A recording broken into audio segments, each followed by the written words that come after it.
أول شخصية هنبدأ بيها النهاردة هي الأقرب لقلوبنا كلها، وهي الست جليلة الطرابيشي بنت مرسي اللي كان شغال في مصنع الطرابيش اللي بناه محمد علي. أبوها مرسي كان ليه صديق مقرب اسمه الأليوبي، وعنده ابن اسمه معاوية.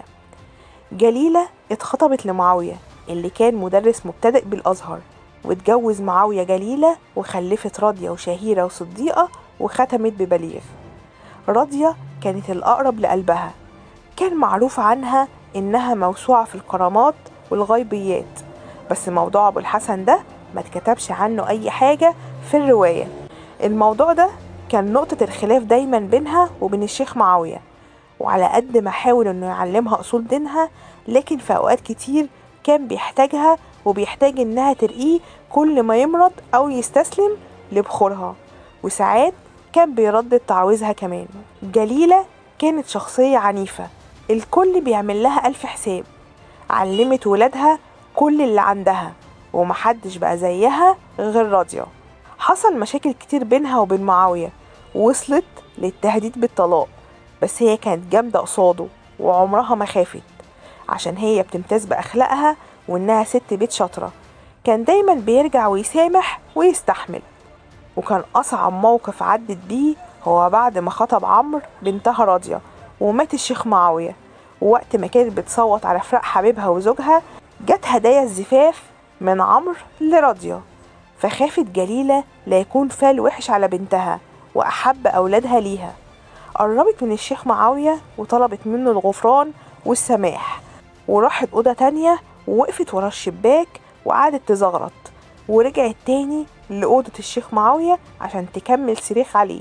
حزنت جليلة بالطول والعرض على معاوية، وعاشت 110 سنة، عصرت فيهم حكم محمد علي وإبراهيم وعباس وسعيد وإسماعيل وتوفيق والثورة العربية وثورة 1919. كانت حكاياتها لأحفادها عن الشيخ معاوية ما بتنتهيش، وعن بطولاته واعتماد عرابي عليه. كانت بتحب عمرو جدا والأقرب لقلبها لأنه جوز راضية، وكانت حزينة بسبب باقي أولادها واللي عملوه فيها. كانت حزينة من بليغ، ودايما تلاقيه نايم على كنبة المدخل وهو سكران، ولما بقى تاجر غني كانت دايما تحذره إن ربنا اداله المال بس عشان يختبره. بليغ كان بيحب أمه، بس دايما كان شاكك في سلامة عقلها. رجعت شهيرة لبيت أبوها بعد وفاة زوجها وابنها. اهتمت شهيرة بتربية القطط وحبتهم جدا ورعتهم أكتر من أمها. قاسم ابن راضية كان أحب الأحفاد لقلبها، وكانت شايفاه ولي من الأولياء. وقبل وفاتها ب5 سنين فقدت السمع والبصر، وبقت تعرف أحبابها بصوابعها. شهيرة كانت بتهتم بالقطط أكتر من أمها، وكل ما تيجي راضية كانت تعاتبها وتفكرها بوصية الرسول عليه الصلاة والسلام عن الأم. بس شهيرة كانت دايما ترفض مواعظها وتحسسها ان الكلام سهل والفعل عليها هي وبس، وان كل واحد فيهم قاعد في بيته. وفي يوم راحت راضية تبص على أمها، لقيت القطط في المدخل عمالة تنونو بشكل غريب، وبعد كده دخلت على أمها عشان تلاقيها مرمية على الكنبة وميتة، وشهيرة نايمة في أوضتها. في جزء كوميدي بقى في قصة جليلة، إنها كانت أطول من معاوية، وكانت دايما بتبصله من فوق، وهو عمره ما سامحها على الموضوع ده. تاني شخصية هنتكلم عنها النهاردة وهو معاوية الأليوبي. معاوية اتولد وكبر في سوق الزلط، وكانت تربيته دينية، بس كان بيعشق النحو بالذات اللي درسه في الأزهر. قبل ما أبوه يموت بكام شهر جوزه من جليلة. معاوية كان محبوب وليه هبة في الحي بتاعه، لأنه كان جنب شغله ليه نشاط جوه جوامع الحي. جليلة كانت عصبية ودايما تصرفاتها غريبة، وحاول معاوية كتير إنه يعلمها أصول دينها، وده سبب خناقاتهم الكتيرة، بس كان في شكل لطيف. وبالرغم من اعتراضه على اللي بتعمله دايما جليلة، كان لما يتعب يروح لعالمها الغريب وطبها الشعبي ويسلمها دماغه عشان ترقيه.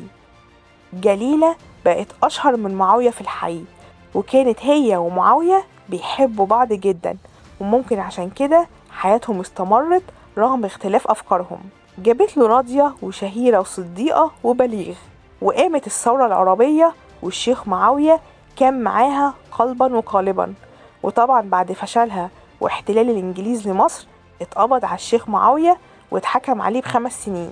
جليلة بقت كل شغلتها تروح لأضرحة الأولية وتدعي على الخديوي والإنجليز، وبقت تصرف على البيت من فلوس أبوها اللي ورثتها. بعد خروج معاوية حس نفسه غريب وسط الناس، محدش فاكر الثورة ولا اللي عملوه عشانهم، ولو حد افتكر بيشتموا فيهم. معاوية ملقاش حد جنبه غير يزيد المصري. فضل معاوية منعزل عن الناس لغاية لما اشتغل مدرس في مدرسة أهلية.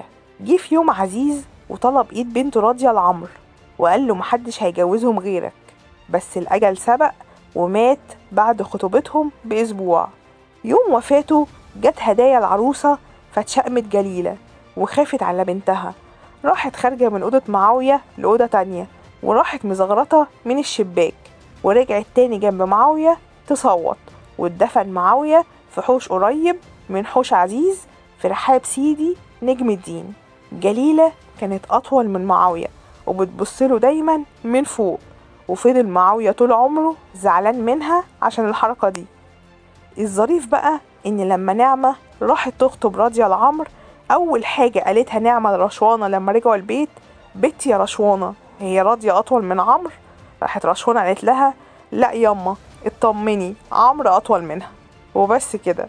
لو عجبكم الفيديو ما تنسوش تشتركوا في القناة وتفعلوا زر الجرس عشان يوصلكم كل جديد.